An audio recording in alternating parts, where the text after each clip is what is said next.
G'day guys, it's Tom here with MYT Solar. Just finished up this pretty eventful install of this 250 RDS. We had a few issues along the way and we'll have to tell you about those. So it was a bit of a solar install gone wrong.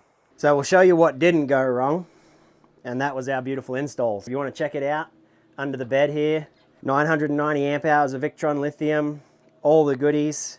I gotta say, probably hands down, this is one of the most tidiest installs we've done here. We had the bigger bed. It's not a backcountry series, so we did have a lot of space for it. But if you look down here, some of that cabling is probably the best we've ever done, and we take a lot of pride in that. I want to give a shout out to Jake, our technician. He was kind of the lead operator here in this, and it just came out beautifully.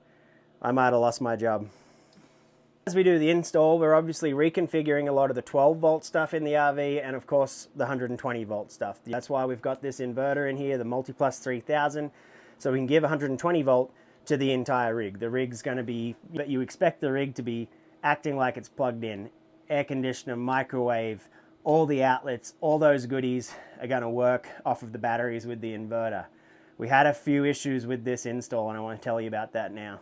On the 120 volt side, obviously a lot of our work is done here at the breaker panel, and instantly there was a bit of a red flag for me when we began the install, and that's because I noticed two extra breakers that are here that are not normally here. We've got an extra 15 and an extra 20 down here, which I found kind of interesting. And when I popped around the corner here, I found these two illuminated switches, which are not factory. And I traced that back to the breaker panel. It was linked to those two bonus breakers. And so someone has done some work here. This rig's 6 or 7 years old, so it's an older one, and people have done a bit. You can obviously tell they've also painted the interior.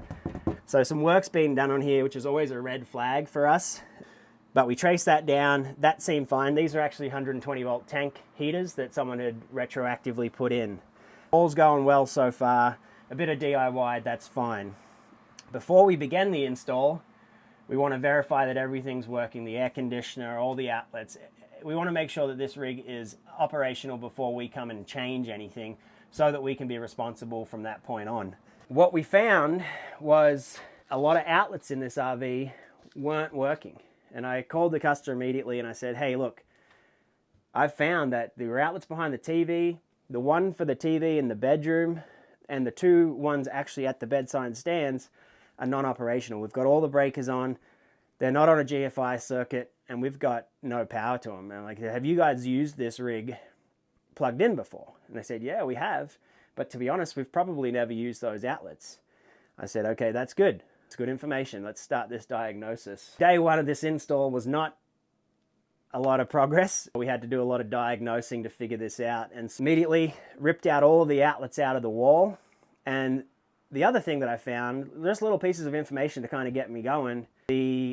When these are a 30 amp rig, because they have the fireplace and the microwave and the water heater, obviously you're not going to run the air conditioner and the fireplace at the same time. You might if you accidentally do it, but the concept here, when these are a 30 amp rig and we've got those big appliances, you could potentially be heating your electric water heater, running the microwave and cooling yourself off with the fireplace, and that's going to overload the 30 amp breaker. What Outdoors RV and some of the dealerships do when they put in the fireplace is there's actually a 3-way switch behind the television, and that selects whether we want microwave or whether we want fireplace, but not at the same time. What I found is that the microwave was actually on its own circuit. It wasn't connected to that 3-way. All that 3-way did was turn off the fireplace and turn on the fireplace. So we ripped that out of the wall and said, where is this other power going to? And there was nothing it was going to. So there was a piece of Romex that wasn't powering anything. And that was weird. So we had all the outlets without power. We had the 3-way powering who knows what. And the microwave was just on its own circuit. So luckily, the customer came out, him and I kind of banged our heads together to come up with a bit of a plan. We checked continuity on all of the outlets. They were not tied into the breaker panel at all.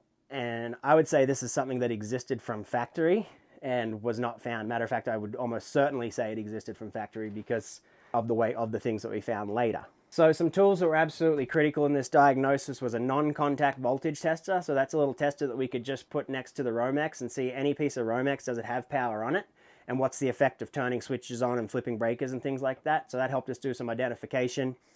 I had an outlet tester to test the outlets, and obviously a multimeter for continuity and testing 120 volt at different times. I'll wrap this up because you obviously weren't there to see every step, but the concept was, what we had to do was a lot of work. We had to pull every outlet out of the wall. We had to test the Romex at different places. We had to snip grounds and see what the effect of that was on different continuities in the circuit.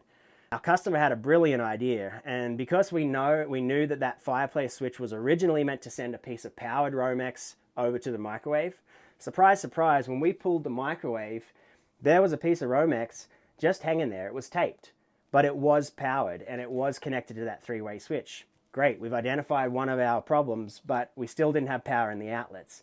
Essentially, we snipped, like I said, we snipped grounds, we repaired grounds, we saw their effect, we used those tools that I mentioned, and ultimately what we did was we ended up running Romex was going to be very hard. If we just had to run some Romex from the breaker panel to the outlets, that would be fine, but obviously the way that they build these rigs, a lot of that is done before the roof is even on.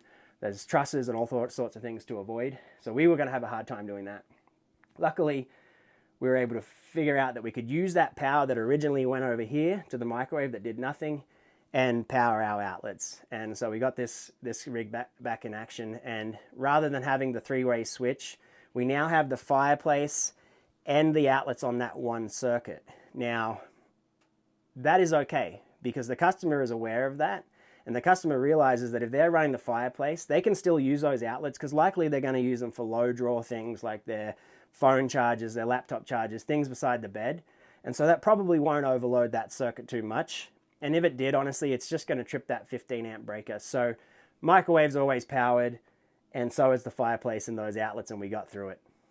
All right, now back to the good stuff that worked out well with this install. Like I said, beautiful install under the bed there.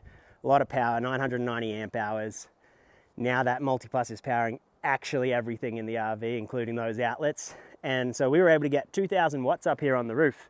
And luckily, we were able to get 2,000 watts without the necessity of the rails. Honestly, we almost could have got 2,500 watts on this roof without the rails. So this is a 250 RDS. You can see we've stacked a lot of panels up the front there. This panel here may be a little bit near the air conditioner, but only at certain times of the day if the sun's coming from that direction.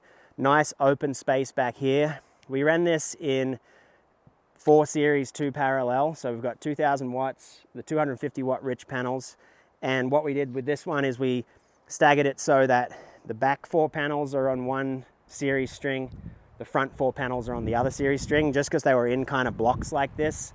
So if the customer's going to back into a site, it's really only going to, and there's shade in that back side, we still have no effect on the front entire array. So 1,000 watts, it should be getting good sun. So I just wanted to finish the video here in the bay again because I like the look of it.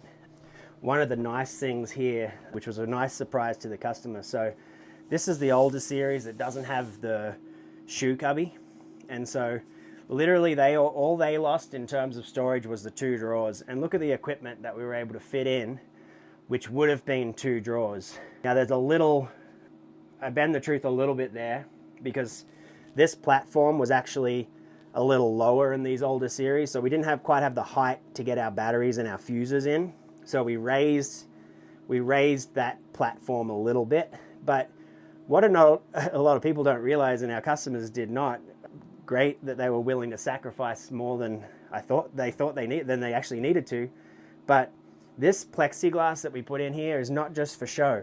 This is where you can still use this platform. It's a nice rigid piece of plexi. There's some secure beams that usually support that platform in the drawers. They're gone.